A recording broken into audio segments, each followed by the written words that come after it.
Uruguay tiene una de las tasas más altas de suicidios de América Latina. En el marco del Día Mundial de Prevención del Suicidio, la experta Cristina Larrobla, profesora de la Unidad de Salud Mental en Comunidad y de la Clínica de Psiquiatría del Hospital de Clínicas, dijo que la tasa de Uruguay triplica la del resto del continente y que el tema debe abordarse desde una perspectiva de salud pública. En este marco, la Intendencia de Montevideo inaugura a esta hora el espacio Contás. Se trata de un servicio gratuito para dar acceso a la atención en salud mental de jóvenes que está integrado por un equipo multidisciplinario de psicólogas, psiquiatras y trabajadores sociales.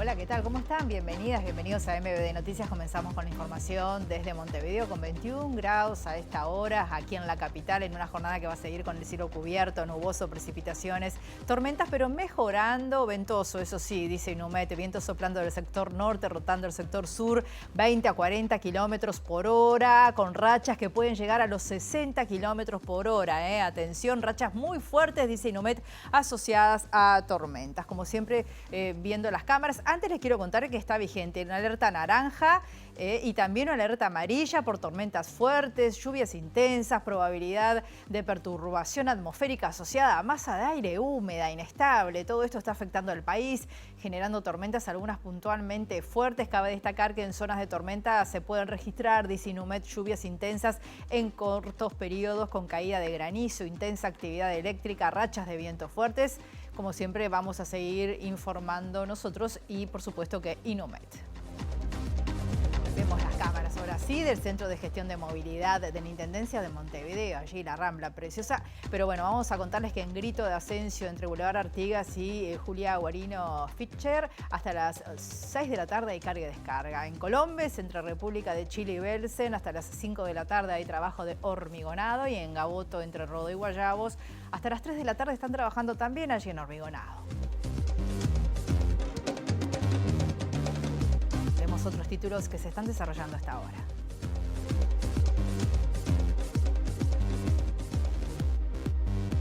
Los ministros Javier García y Pablo da Silveira defendieron el proyecto que libera el acceso a documentos del pasado reciente y vinculados a violaciones a los derechos humanos en dictadura. El Frente Amplio insiste con sus críticas a la iniciativa. La Suprema Corte de Justicia declaró carente de objeto el primer recurso de inconstitucionalidad contra la ley que cambió la forma de elegir al gobierno de la UTEC. Hay un segundo recurso en trámite presentado por estudiantes y personal docente y no docente. El fiscal Ricardo Percivale apeló el procesamiento sin prisión del militar Dardo Morales. El abogado Pablo Chargoña dijo que la jueza pareció no comprender la gravedad de los delitos que se le imputaron al militar. El presidente chileno Gabriel Boric encabezó la conmemoración por los 50 años del golpe de Estado contra Salvador Allende del 11 de septiembre de 1973, con presencia de mandatarios e invitados especiales extranjeros, entre ellos el presidente Luis Lacalle Pou, José Mujica y Lucía Topolansky.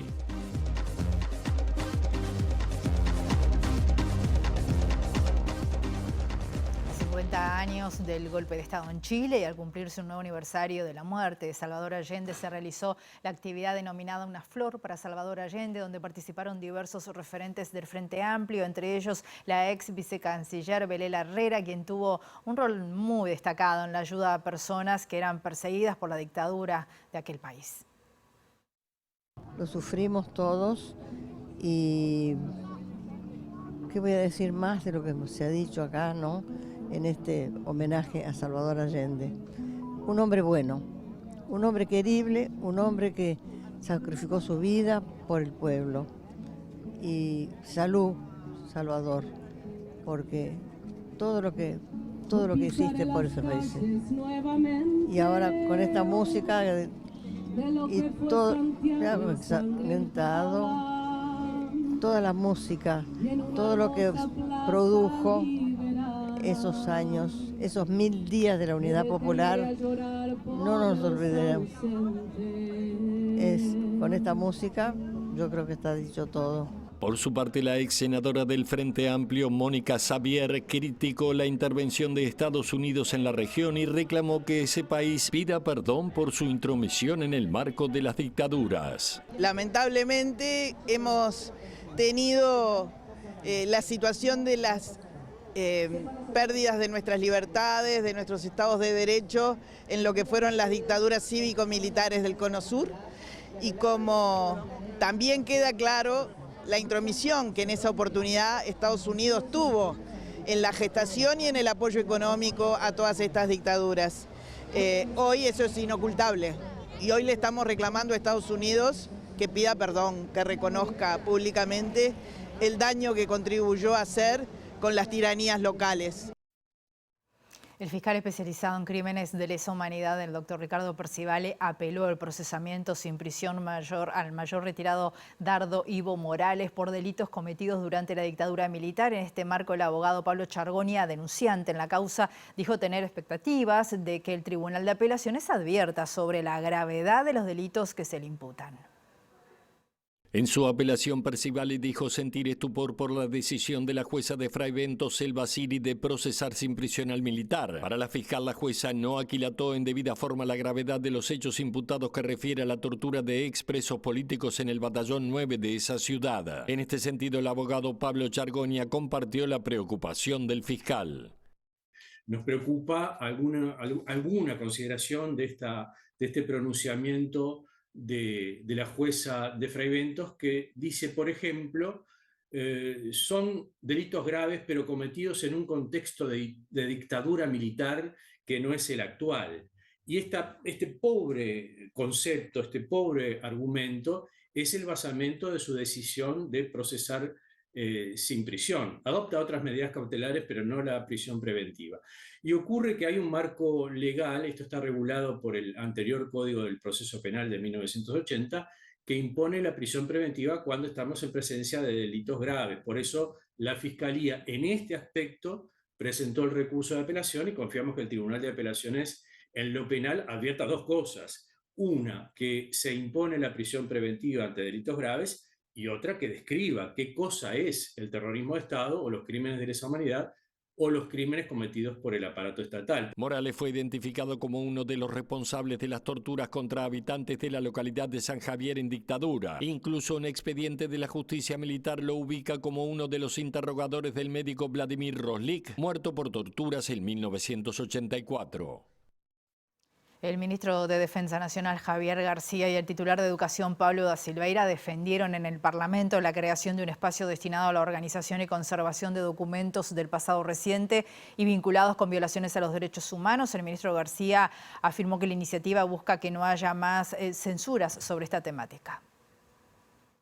Para nosotros era como valor democrático, sustantivo, que se pudiera conocer toda la verdad que está en los archivos. Que durante muchísimos años esos archivos estuvieron en poder de unos muy pocos, que hubo una especie de apropiación de algunas pocas personas, que no hubo voluntad política para que se conociera toda la verdad. Y que no hubo voluntad política es un dato concreto, objetivo, porque si usted tiene durante 15 años los archivos y no hace nada para que tengan conocimiento público, quiere decir que no es por falta de tiempo, es por falta de voluntad política. Y por lo tanto presentamos un proyecto de ley que apela al conocimiento de toda la verdad, apela a que no haya censuras, que no haya nadie, por más encumbrado que sea, que diga a cualquiera de ustedes o a cualquiera de los uruguayos qué se puede leer y qué no se puede leer. Esto pasaría a una nueva sección del Archivo General de la Nación, que es donde está el conocimiento técnico, no solo para manipular documentos, sino para asegurar algo muy importante, que es lo que se llama la cadena de custodia. Acá la idea es trabajar esto con mucho profesionalismo, con muchas garantías, para que se esté seguro todo el país de que los documentos se están manejando con todas las garantías que requieran. Y este tema, el de los archivos, de alguna forma fue protagonista esta mañana en la agenda allí en el Palacio Legislativo, y allí está nuestro periodista Luca Veloz. Buen mediodía, Luca, ¿cómo estás? Bienvenido, adelante.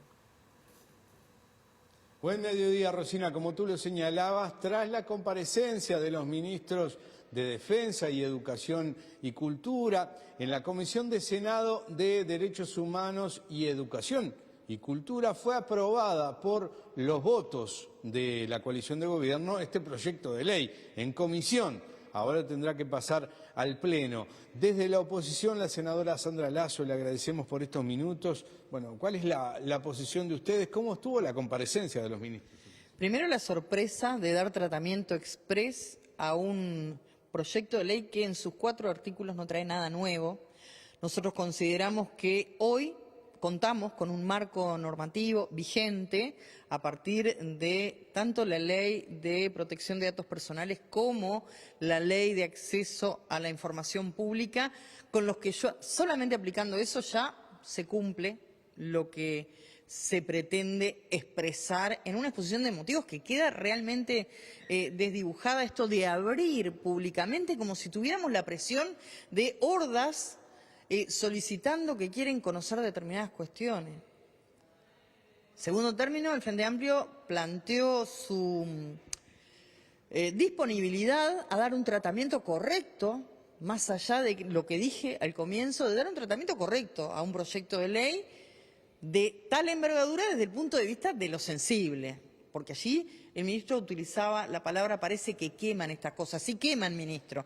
Queman porque trabajamos a diario dentro de nuestra propia colectividad política con hombres y mujeres que sufrieron la bestialidad y la brutalidad de lo sucedido en dictadura en este país. Claro que quema. Ahora, no obstante eso, queríamos dar un tratamiento correcto. Citar delegaciones a opinar al respecto de la academia, al respecto de organizaciones sociales y de derechos humanos, a la propia institución de derechos humanos que hoy, para sorpresa de la bancada del Frente Amplio, porque fuimos parte de cómo se llevó adelante la discusión de la integración de esta institución de derechos humanos, fue realmente menospreciada por los integrantes de la coalición de gobierno. ¿Cómo sigue ahora? Porque ustedes tuvieron una reunión de bancada.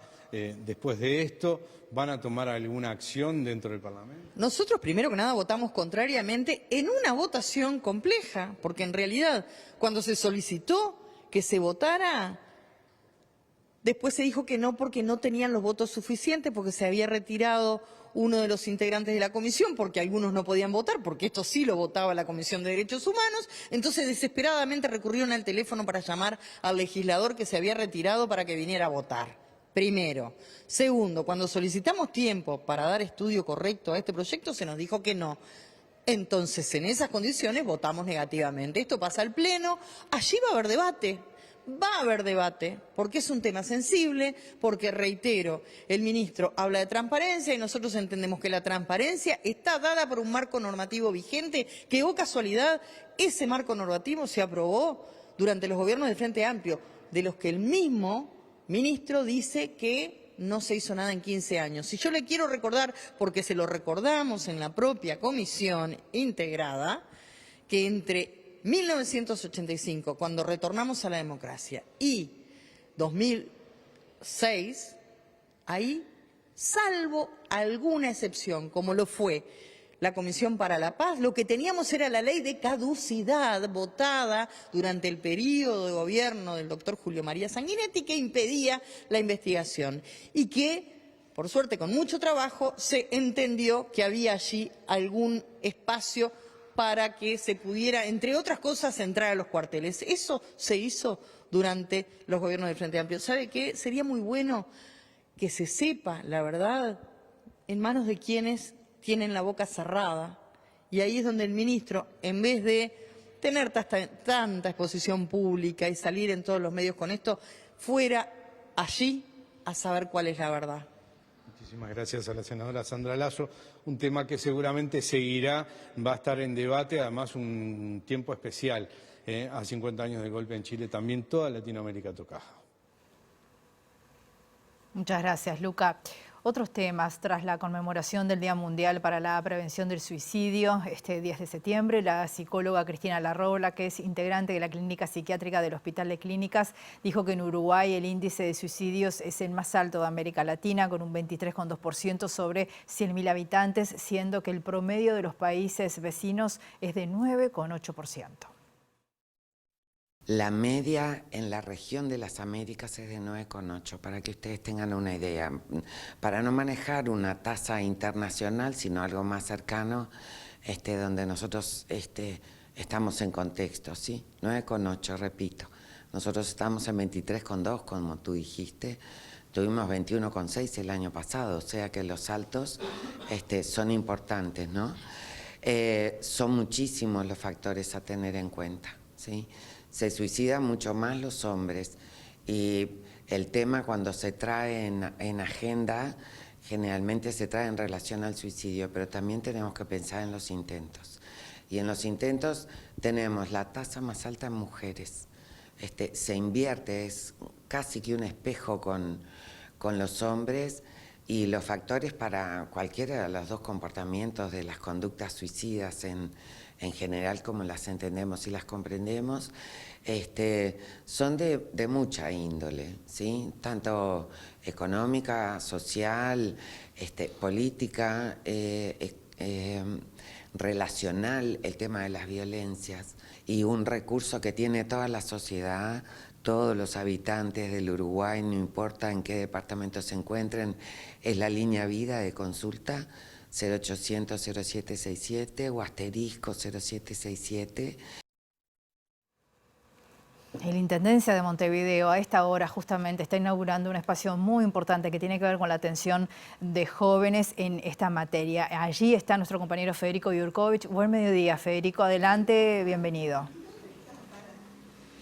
Muchas gracias, Rosina. Exactamente. Estamos en la Intendencia, estamos en un nuevo local de la Intendencia, en el viejo edificio que todos conocemos, pero resignificado, Rosina, porque hace minutos nada más la Intendenta, junto con otras autoridades, entre ellas nuestra entrevistada, que ya les voy a presentar, inauguraron el espacio Contás, dedicado a adolescentes y jóvenes residentes aquí en la capital del país, el área metropolitana, para el apoyo a la salud mental de jóvenes y adolescentes en una fecha tan especial, con las cifras que acabamos de escuchar, y también para una edad tan particular, ya problemática de por sí por todas las transiciones que eso implica, en una realidad país y de cada uno que también complejiza a veces lo que significa la etapa de crecimiento. Entonces, con una sensación de satisfacción por el lado de la Intendencia por poder brindar un nuevo servicio, pero también conscientes de que esto responde a una realidad que preocupa y mucho. Por eso le agradecemos a la directora de Salud de la Intendencia, Virginia Cardoso, la posibilidad de conocer un poquito más del por qué y para qué de este nuevo espacio, mientras Damián Silva, Virginia, nos va mostrando las instalaciones. Buenísimo, bueno, muchas gracias. Es una alegría realmente poder inaugurar un espacio de escucha y acompañamiento a las adolescencias, que todos sabemos que, bueno, muchas veces el estar triste, el estar ansioso, el estar con preocupaciones, son síntomas, son de las primeras cosas que empezamos a sentir que cuando necesitamos, cuando está pasando algo feo, y poder tener un espacio que te escuche y evitar que eso evolucione después a mayores consecuencias y que la falta de un espacio de contención agrave la situación, es lo que apuesta a atender esta propuesta. Esta propuesta tiene un equipo interdisciplinario con psicología, con trabajo social, con psiquiatría, con un equipo también de administrativo especialmente formado para esto, que nos permite hacer un espacio amigable, receptivo, agradable, en donde los y las jóvenes tengan ganas de venir, se sientan cómodos estando acá porque está pensado especialmente para ellos, y que puedan en este lugar sentir que pueden tener una escucha. Va a estar abierto de 10 a 18 horas, va a ser fácil de conectarse, está pensado para los jóvenes que a veces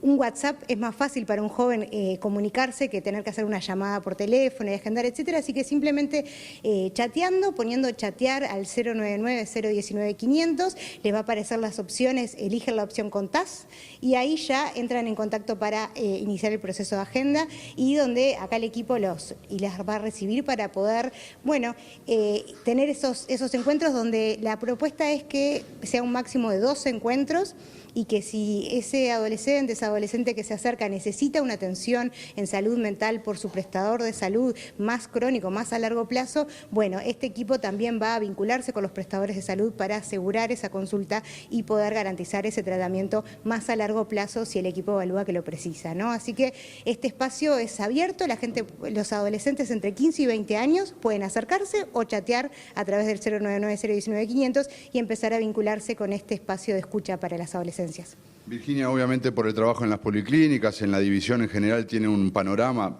de hecho por eso se crea este espacio también. Se habla de que la pandemia potenció muchos temas de salud mental. ¿Ustedes pueden dar constancia de eso? Exactamente, creo que la pandemia nos afectó a todos, todas, pero claramente las adolescencias, pensando en la discontinuidad de la presencialidad, en el corte de muchos vínculos y actividades comunes y después reenganchar con la vida post pandemia, también ha tenido un impacto muy particular en una etapa muy sensible de la vida que es la adolescencia y por lo tanto también en el territorio trabajamos mucho desde el programa ABC con los policlínicos móviles en los barrios y bueno, muchas veces nos pasa que nos encontramos con estas situaciones y con una dificultad de los prestadores de salud, porque este servicio es para cualquier joven, se atienda en el prestador de salud que se atienda, los prestadores de salud con una dificultad para lograr captar esta situación de las adolescencias y lograr, bueno, generar ese acompañamiento y esa escucha y además que sean lugares amigables para las juventudes, que los y las jóvenes tengan ganas de venir, ¿no? Entonces este espacio va a tener actividades lúdicas, juegos, las personas para cargar su celular, cosas que están pensadas para las adolescencias y que de alguna forma puedan, bueno, complementar, llenar ese espacio de atención en los primeros síntomas para prevenir esos problemas y de alguna forma, bueno, sabemos que el problema de salud mental en nuestro país es muy grande, realmente las carencias para la atención a nivel de todo el sistema de salud están siendo grandes y bueno, esto pretende ser un aporte de la Intendencia de Montevideo para el cuidado de nuestras adolescencias. Lo dijo la directora de salud de la Intendencia de Montevideo, 12 consultas en el año cada adolescente joven podrá tener. Aquellos que precisen a su vez tendrán un apoyo económico en el pago de los boletos por parte de la Intendencia para que no implique tratarse la salud mental, un gasto que quizás algunas familias no puedan afrontar. Rosina, seguimos contigo. Bien, muchas gracias, muy importante. Otros temas, los sectores del Frente Amplio se continúan posicionando en torno a la campaña de recolección de firmas impulsada por el PIT-CNT para a la vez impulsar un plebiscito contra la reforma de la seguridad social.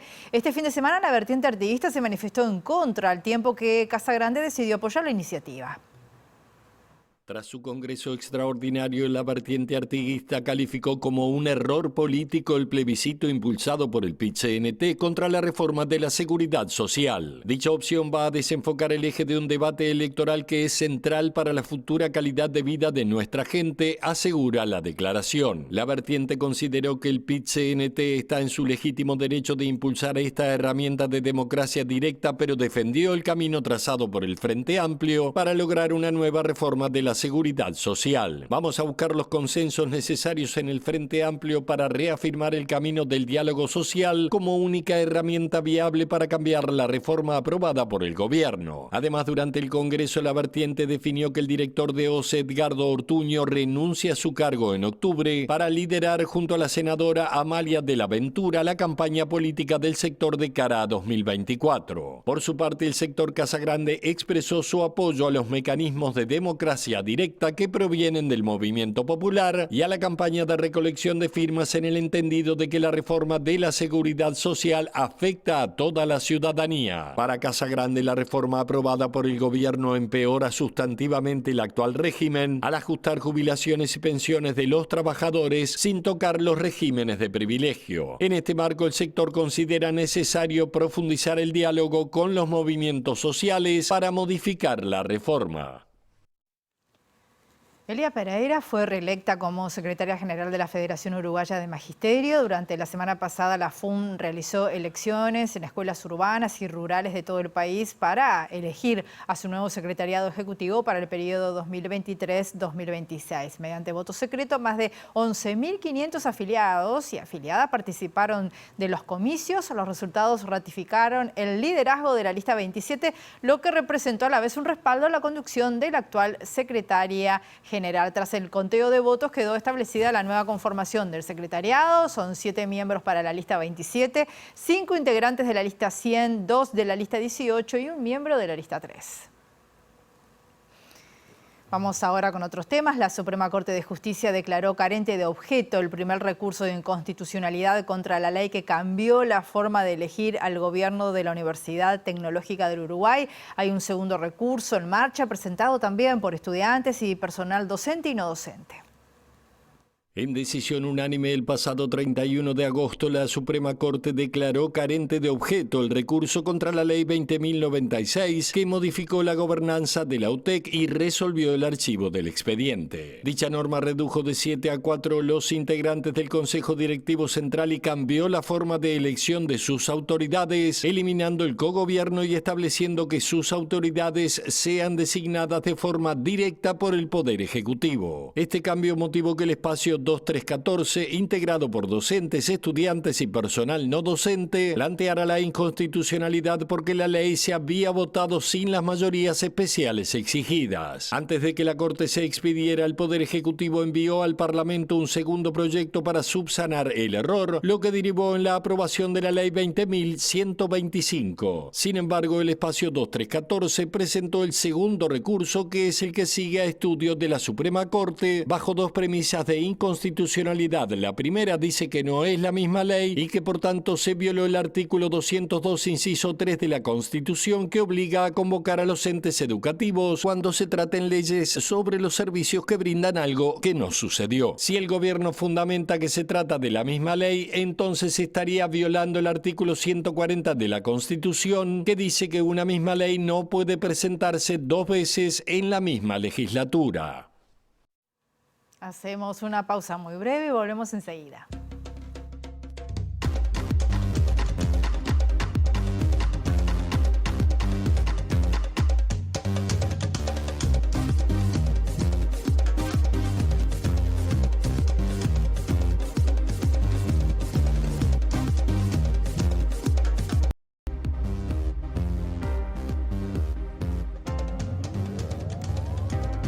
Bloque de MBD Noticias. Continuamos con información con 21 grados a esta hora en Montevideo. Les contamos que a nivel internacional el presidente chileno Gabriel Boric encabeza a esta hora la conmemoración por los 50 años del golpe de Estado contra Salvador Allende el 11 de septiembre de 1973, con presencia de mandatarios, invitados especiales extranjeros, entre ellos el presidente Luis Lacalle Pou, José Mujica y Lucía Topolansky. La jornada fue declarada de duelo oficial por las muertes y víctimas que dejó el terrorismo de Estado durante 17 años de vigencia.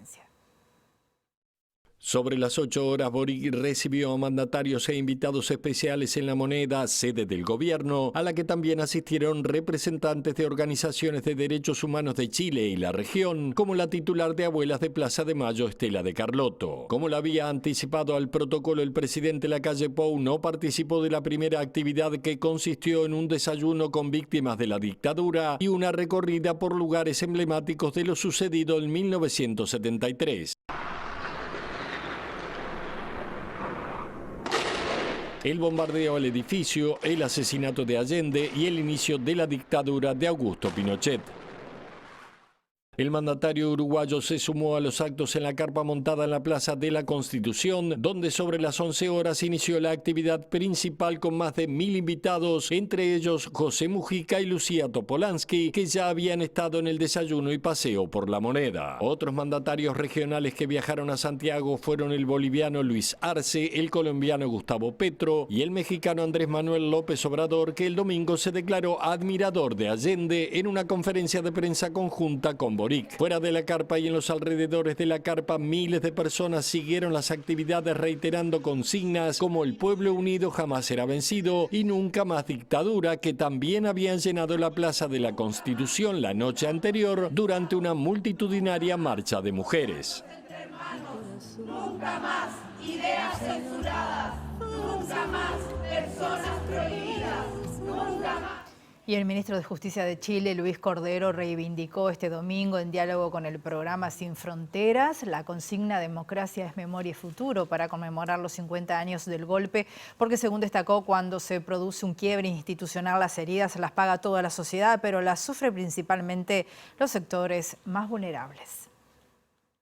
El promedio de edad de las personas desaparecidas en Chile es de 29 años. Más del 50% de ellas eran campesinos u obreros, o sea, obreros, y por lo tanto sin calificación educacional. Solo el 20% tenía calificación educacional superior. El 40% de ellos no tenía militancia política identificada. Y una buena cantidad de la desaparición se produjo en lugares vinculados además a otros procesos previos, como pudo ser el que estuvo vinculado a la reforma agraria. Cuando se quiebra la democracia, no son los más privilegiados los que suelen pagar los costos, ¿no?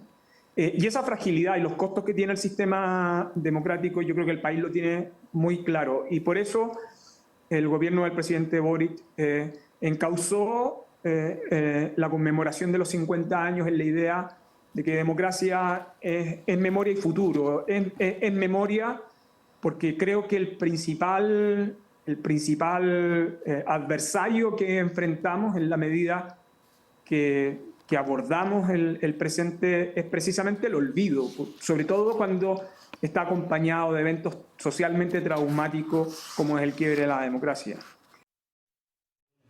Nos vamos, volvemos a las 19 horas en nuestra edición central y mañana a las 8 en la primera edición de MBD Noticias. Que pasen bien, hasta luego.